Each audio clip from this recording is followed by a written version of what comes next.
Hello, my name is Dennis Richards, and I'm a volunteer with Chalice. I'm here today to talk to you about our sponsorship weekend and our responsibilities for that weekend in ensuring that we get children sponsored. So let's walk through what's going to take place on that particular weekend in June. You're going to have a table set up similar to what's here in front of me today. And on the table will be a display of the actual children that need to be sponsored. These are the ones that we really have to be careful about. The priest or the deacon or whoever is going to be making the presentation that weekend will or should remind the parishioners not to just take these away without them being completed. And you'll see even on my display here in front of you today, there's only a certain number of forms that are out here. So only put out so many at a time. As soon as somebody takes one and sponsors that child, go to your supply, pull out some more. Have at the table a supply of pens in order to assist the parishioners in completing the forms. Obviously, when the people come in to talk to you, try to encourage them to take on sponsorship, but not in a forceful way. It is a decision that they have to make out of the love of what they're doing for some of the poorest of the poor. Now, some of them might have a child. Well, I don't know which child to choose. Every child needs sponsorship. Some people say, oh, I like to sponsor a girl, or others a boy, or in a particular country. Fine, we can do all of that and then some. Some might say, I've already have a child sponsored in that country. Can I get another? Absolutely, absolutely. They can take as many as they like, obviously. Once the parishioner has chosen which child they wish to sponsor, we get the form and we have to make sure that it is completed. On the form gives that kind of detail.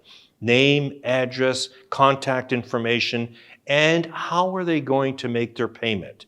Either check or automatic withdrawal from your account or credit card. If for some reason, however, that they either A, don't have a void check with them or a check that they want, or they don't even have their credit card with them that day. We encourage them within the next day or two after the weekend to contact Chalice directly with that blank information, whether it's the credit card information or their checking account information, etc. And then Chalice will facilitate how the payment is going to be handled from there. If for some reason the parishioner doesn't make contact with Chalice with the payment information, Chalice will contact the parishioner. So that's why it's so important to make sure we have all the complete information about name, address, email, telephone numbers, etc. If they say, well, gee, I like to have a child from a particular country and I don't see any with you here today, what can I do? You can contact Chalice directly. Go to our webpage. Children that are available for sponsorship are there to be viewed, and you can complete the information there online. There's going to be some people who will say, I need to think about this for a little while. Is there something I could take home with me? Yes, absolutely. We have a card here. It's a two-sided card. It's this one here. It shows a real child looking for sponsorship, but it's not your usual general information pamphlet. We want to see as many children sponsored as possible. So if someone says that they want to take time to think about sponsoring a child or wants to discuss it with their family, we want them to have a real child in front of them to consider. This is that real child. When they take this card, they are not committed necessarily to sponsoring him or her, which is why there's no financial information on the form. But if they choose to sponsor and call Chalice, they can sponsor this specific child.